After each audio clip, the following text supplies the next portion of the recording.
Mabruk alfa mabruk alaika mabruk mabruk alfa mabruk.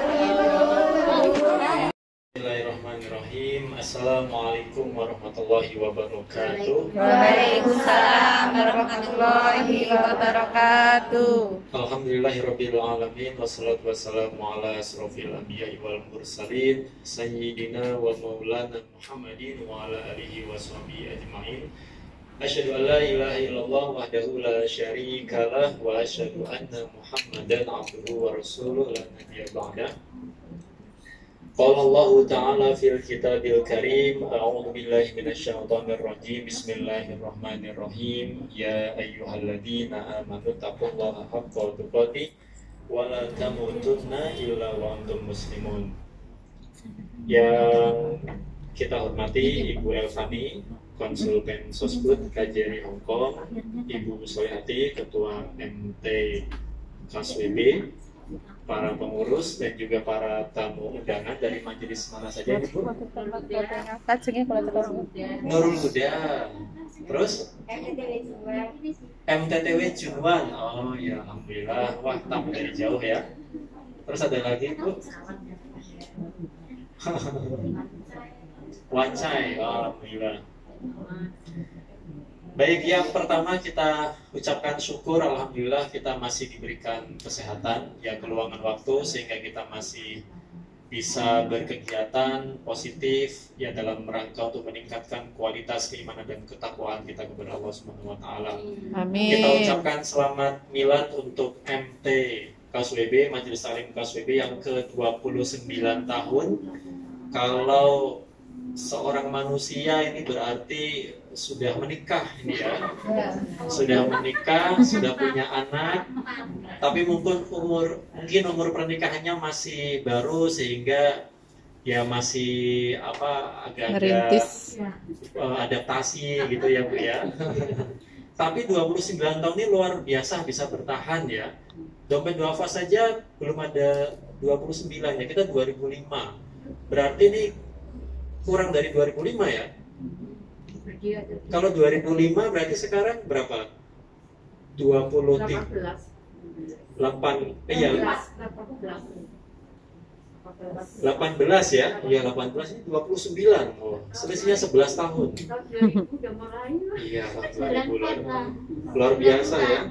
29 tahun itu bukan umur yang pendek dalam mengelola organisasi, maka ini patut kita syukuri bisa bertahan hingga selama ini meskipun dengan pasang surutnya itu hal yang biasa, dinamika yang kita hadapi di organisasi bertambah, berkurang, kemudian ada perselisihan, perbedaan pendapat. Nah itu hari-hari yang memang harus kita lewati dalam mengelola organisasi, karena dua kepala, dua pemikiran, 5 kepala, 5 pendapat ya. 10 kepala ya 10 pendapat. Juga pendapat sehingga itu yang menjadi tugas seorang ketua agar bisa mengayomi dan menjalankan roda organisasi untuk mencapai tujuan yang sudah kita tentukan di awal. Nah maka dalam kesempatan ini penting kita untuk bisa menjaga hubungan satu dengan yang lainnya. Kalau di dalam Islam ya kita namakan ukhuwah Islamiyah ya, persaudaraan Islam. Gampang kita ucapkan tapi memang dalam prakteknya penuh dengan dinamika dan tantangan yang harus kita hadapi, dan ini sudah sering kita dengar tetapi memang perlu kita latih terus agar ukhuwah Islamiyah itu terbentuk ya, utamanya di dalam kita sebuah organisasi satu dengan yang lainnya. Bu Solehati sudah berapa tahun menjabat? 2 kali periode. Dalam 2 kali periode pasti banyak ini Bu ya, banyak terjadi dinamika, perselisihan, perbedaan pendapat, kadang sampai meneteskan air mata orang ya. Yang penting nggak sampai air mata darah ya. Apalagi perempuan kan, air hujan. Nah maka ibu sekalian, Allah berfirman di dalam surat Al-Hujurat ya, innamal mu'minuna ikhwah fa aslihu baina akhwaikum Wattaqullaha la'allakum turhamun. Innamal mu'minuna ikhwah, sesungguhnya setiap mukmin itu bersaudara. Fa aslihu baina akhwaikum, maka damaikanlah di antara kedua saudaramu yang sedang berselisih. Wattaqullaha la'allakum turhamun, dan bertakwalah kepada Allah agar kamu sekalian mendapatkan rahmat.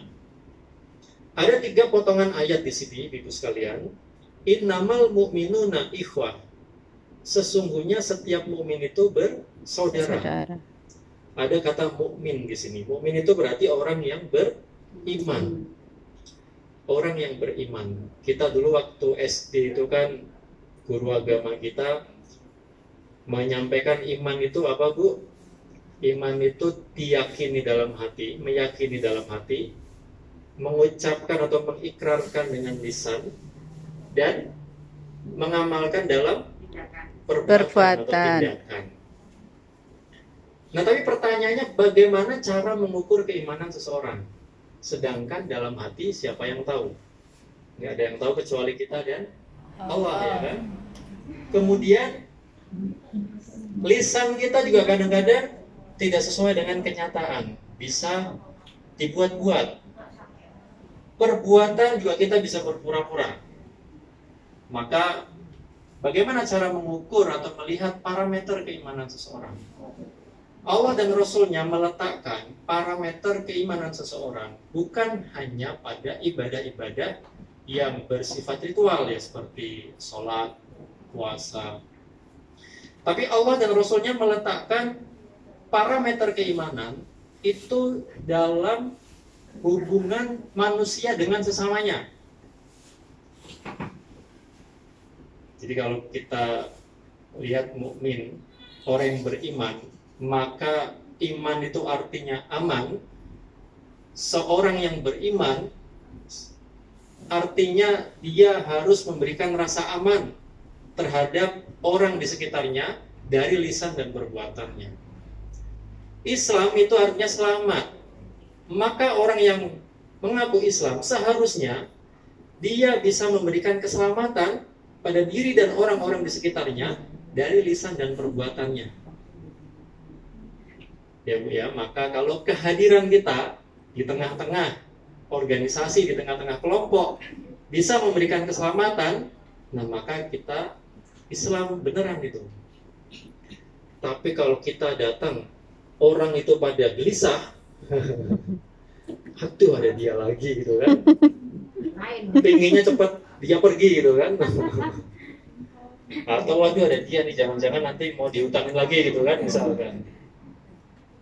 Maka kalau kita bisa menjaga lisan dan perbuatan kita ke orang-orang di sekitar kita, maka itulah muslim dan mukmin, orang yang beriman dan orang yang Islam. Nah, Rasulullah SAW yang menyampaikannya di dalam hadisnya, parameter keimanan seseorang, man kana yu'minu billahi wal yawmil akhir falyaqul khairan aw liyasmut. Barang siapa yang beriman kepada Allah dan hari akhir. Nah, yang dibahas iman kepada Allah dan hari akhir, apa parameternya? Falyaqul khairan aw liyasmut.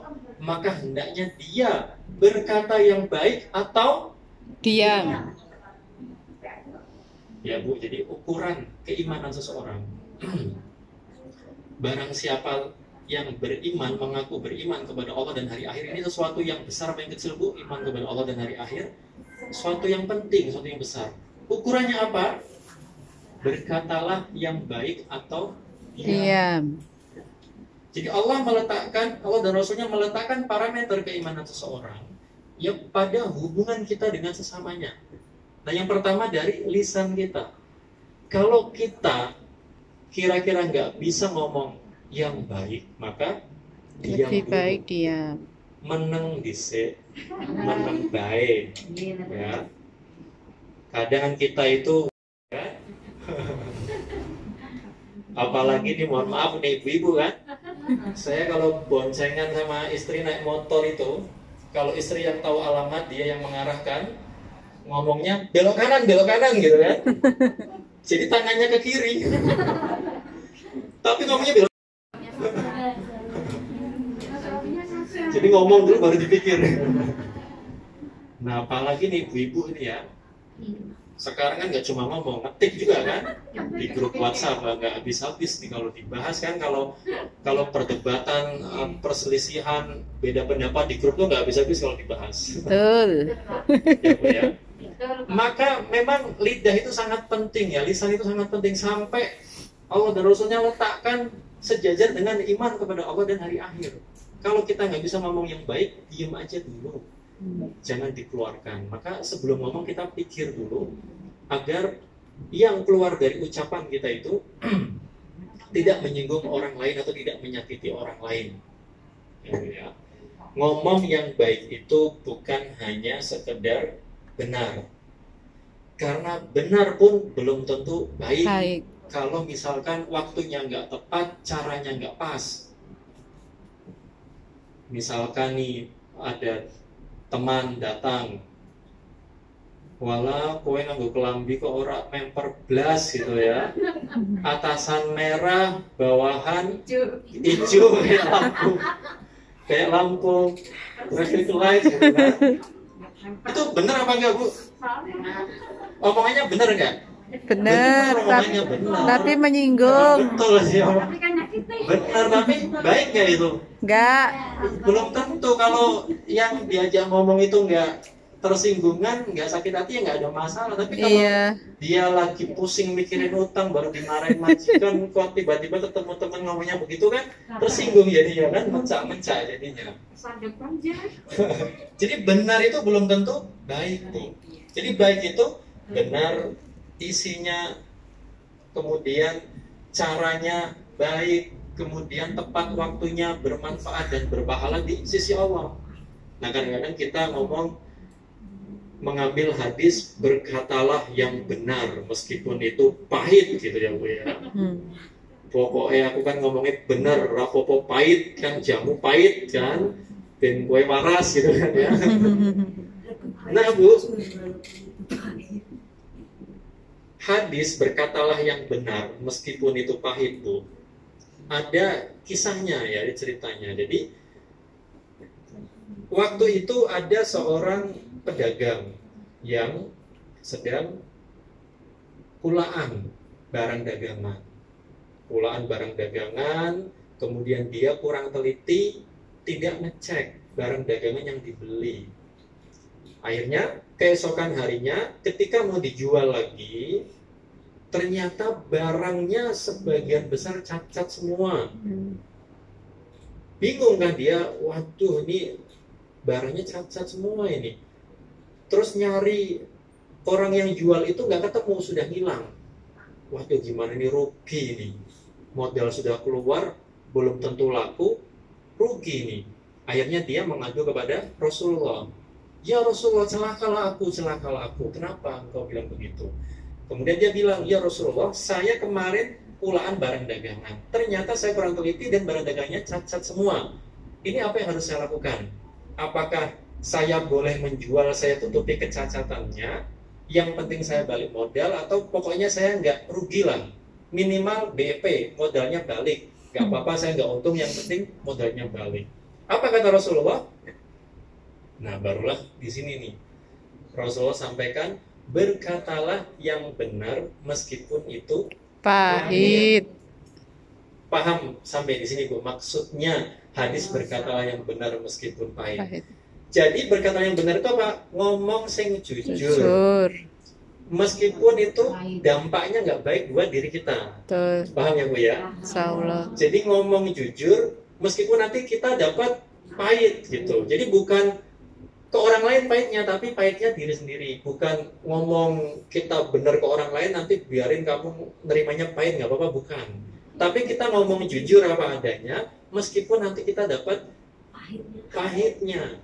Nah, contohnya misalkan panjenengan di rumah lagi beres-beres, ternyata mecahin keramiknya majikan misalkan, yang baru dibeli dari Cina, harganya $1.000 misalkan, ya kan?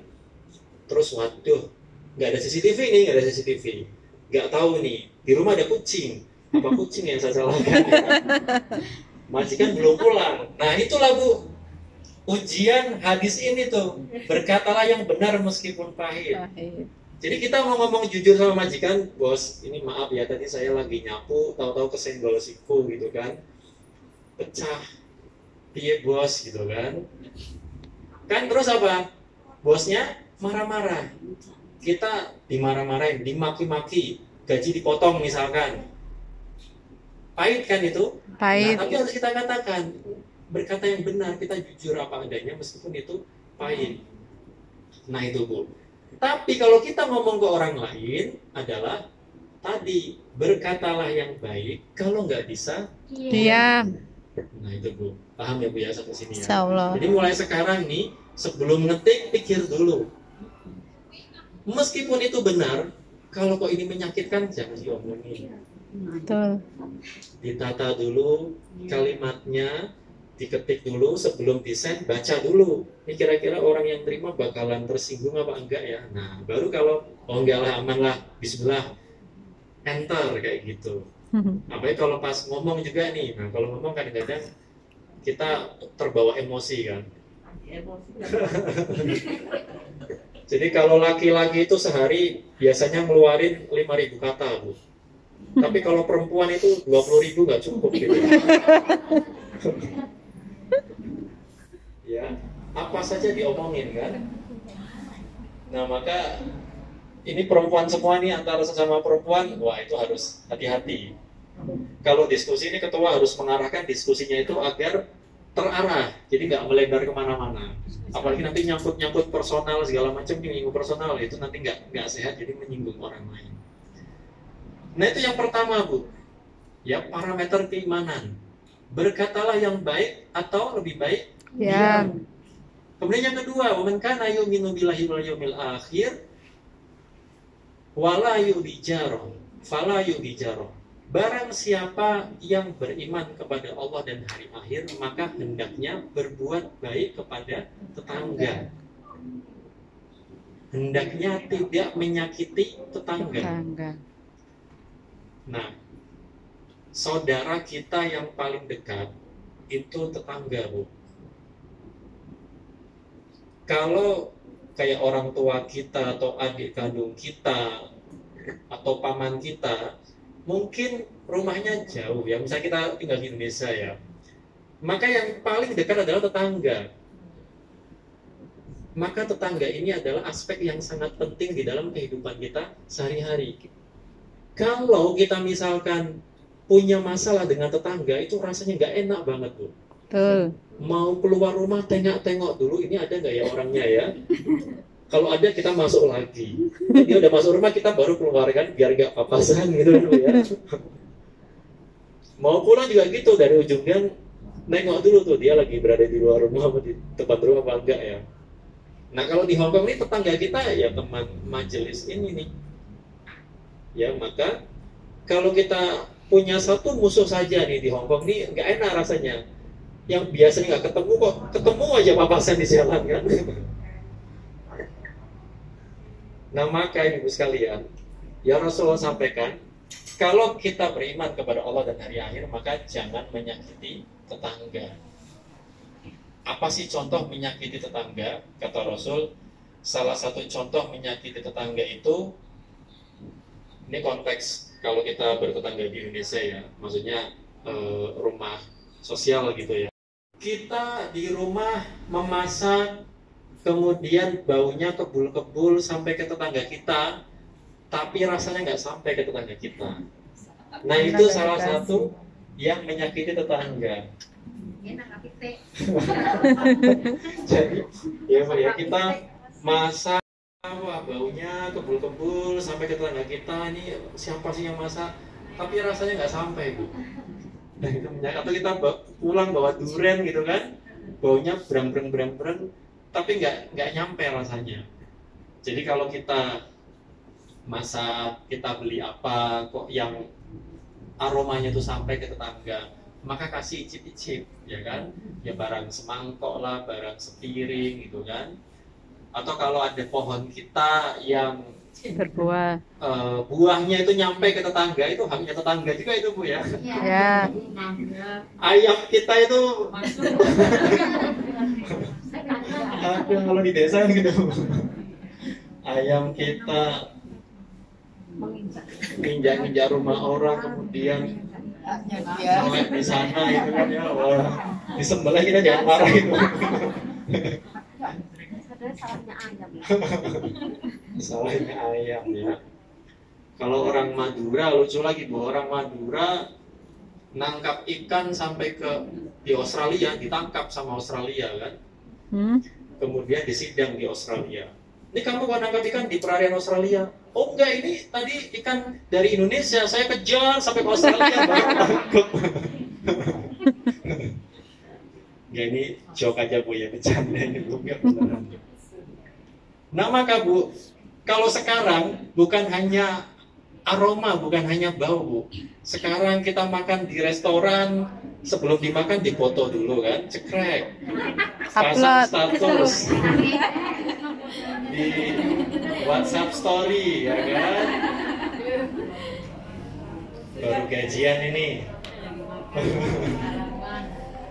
Nah itu mingin-mingin itu Bu ya, itu gambarnya sampai rasanya nggak sampai itu. Mingin-mingin itu.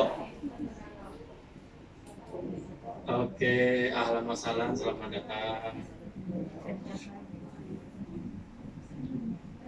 Dari mana? Taipo? Oh, Taipo, alhamdulillah. Oh, Yunlong juga. Masya. Iya, saya dari tadi Bu di sini. Selamat datang Bu, tamu dari jauh ini. Dari desa. Desa Yunlong, Taipo.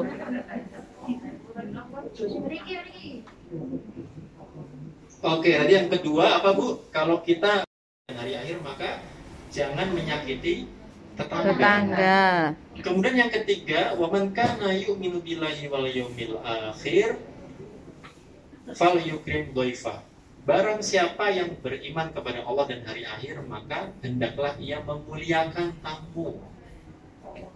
Nah ini juga ajaran di dalam Islam, memuliakan tamu. Jadi kalau kita ada tamu, itu kita muliakan.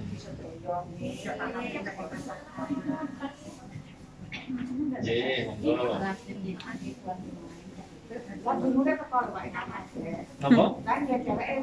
Oh iya. Oh iya, maju lagi, betul, maju lagi. Maju. Kawan maju ke Mbak. Kasih tempat.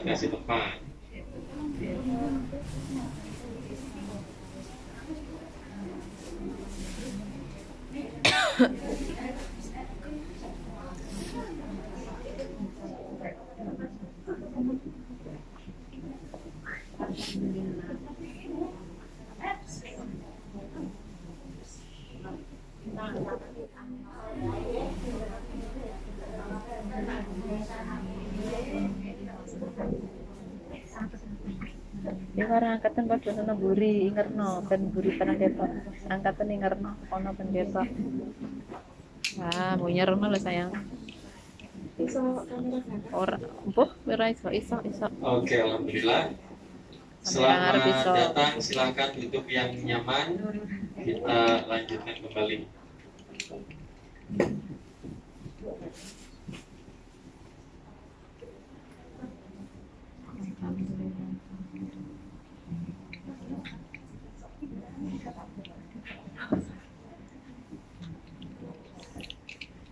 Ya, yang ketiga, barang siapa yang beriman kepada Allah dan hari akhir, maka hendaklah ia memuliakan tamunya.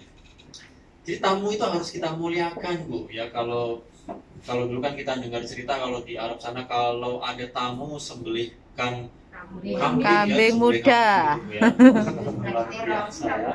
Nah, ini sekarang kan tuan rumahnya MT KSWB ini, ya kan? Datang dikasih berkat tuh,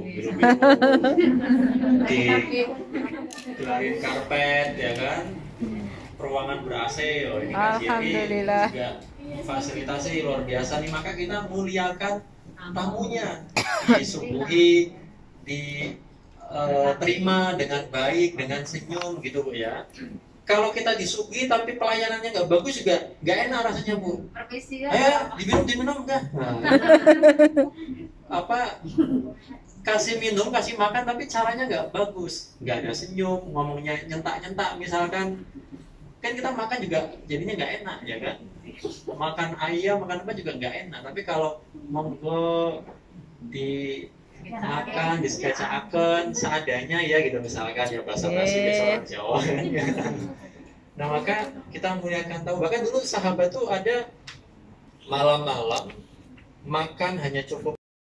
Kita aktivitasnya ada yang di NU, ada yang di Muhammadiyah, ada yang di mana lagi, nggak ada masalah dimanapun. Itu hanya aktivitas perjuangan dakwah, paham ya Bu? Paham. Bukan agama. Nah ini kalau kita menganggap organisasi ini agama itu nanti bahaya. Jadi kita loyalnya kelewatan, nah, itu nggak boleh. Jadi menganggap nanti selain NU salah, menganggap selain Muhammadiyah salah, nggak boleh. NU Muhammadiyah hanya sekedar tempat kita beraktivitas, tempat kita berorganisasi, tempat kita melakukan cara dakwah yang berbeda. Kalau NU cara-caranya misalnya dengan kultural, dengan pendekatan budaya ke masyarakat. Kalau Muhammadiyah mungkin dia dengan kesehatan, dengan pendidikan kayak gitu kan. Gak apa-apa, masing-masing punya plus minus sendiri-sendiri sehingga ruang dakwahnya menjadi saling melengkapi kayak gitu. Jadi jangan menganggap yang di luar kita itu salah. Kita sama-sama Islam tapi berbeda wajah saja.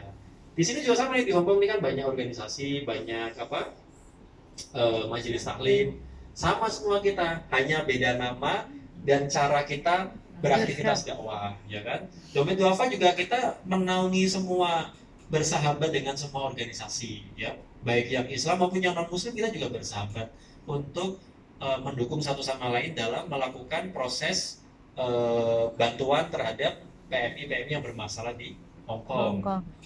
Nah maka itu Bu, damaikanlah saudaramu yang sedang berselisih.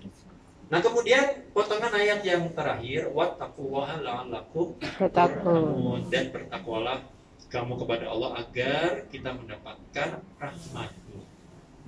Ya, bertakwa, menjalankan perintah Allah, menjauhi larangannya. Takwa itu kalau kata Imam Qusairi itu terdiri dari 4 huruf ya, ta, qaf, waw, sama ya yang tanpa titik itu, takwa, ta, qaf, waw, ya.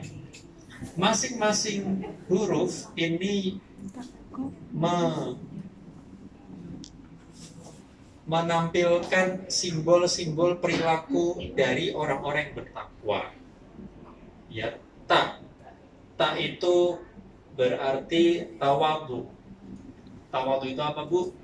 Rendah hati, tidak sombong, pandai menabung, rajin menabung.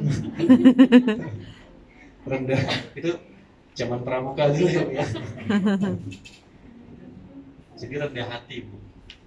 Kalau kita orang yang bertakwa, ya maka kita rendah hati. Karena memang nggak ada yang bisa kita sombongkan, atau nggak ada yang pantas kita sombongkan. Karena sehebat-hebatnya kita pasti ada kekurangannya. Sepinter-pinternya kita ada yang kita nggak tahu. Sekaya-kayanya kita ada yang kita nggak punya, betul ya Bu ya?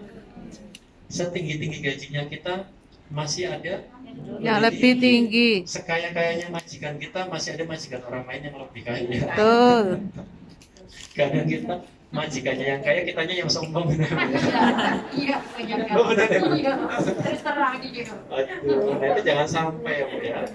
Jangan sampai begitu. Nggak boleh kita sombong karena nggak ada yang patut kita sombongkan ya Bu. Kita sebenarnya boleh sih Bu, boleh sombong ya Bu ya. Tapi jangan tua Bu kalau mau sombong. Atau jangan meninggal. Atau kalau lapar jangan makan. Kalau ngantuk jangan tidur gitu. Baru boleh kita sombong gitu Bu. Kalau kita nggak tidur, kita nggak makan, nggak minum, kita nggak tua, nggak mati gitu, baru boleh sombong gitu Bu.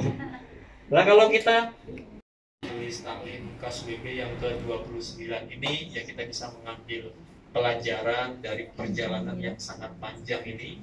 Luar biasa bisa memiliki daya tahan untuk tetap mengelola organisasi, mengelola majelis hingga usia yang ke-29. Maka ke depan mari kita perkuat ya ukhuwah Islamiyah kita dengan cara apa? Dengan cara meningkatkan keimanan kita, ya memperbarui keimanan kita, sehingga kalau iman-iman kita ini baik, insya Allah ukhuwah Islamiyah akan terbentuk secara otomatis. Karena ukhuwah Islamiyah adalah akibat dari iman. Ukhuwah Islamiyah tidak perjuangkan adalah iman kita. Kalau iman kita sudah kita perjuangkan, maka akibatnya adalah ukhuwah Islamiyah akan terbentuk insya Allah. Demikian yang bisa kami sampaikan. Mohon maaf atas segala kekurangan. Billahi taufiq wal hidayah. Wassalamualaikum warahmatullahi wabarakatuh. Waalaikumsalam warahmatullahi wabarakatuh. Oke. Doanya. Alhamdulillah, ibu-ibu sekalian yang dirahmati Allah Subhanahu wa taala, mari kita berdoa kepada Allah sebagai makhluk yang tak kuasa, Allah yang maha kuasa, Allah yang mengatur segala kehidupan kita, Allah yang menggenggam kehidupan kita. Maka kita minta kepada Allah agar kehidupan kita bisa Allah jaga untuk senantiasa ada dalam koridor ketaatan kepada Allah Subhanahu wa taala, dan kita dimudahkan segala urusan juga.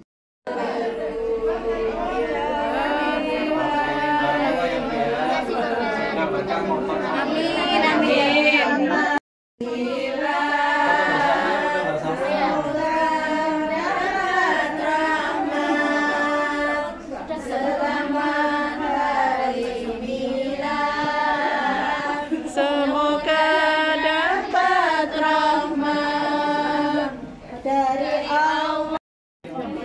Ayo dari majelis. Satu. Senyum. Foto bersama. Monggo foto bersama. Foto bersama Majelis Pusat, Majelis Taklim Pusat KSWB dan semua cabang. Taipo, Junwan, Yunlong. Sudah mundur Pak, yang ada ini Mbak ya. 1, 2, 3.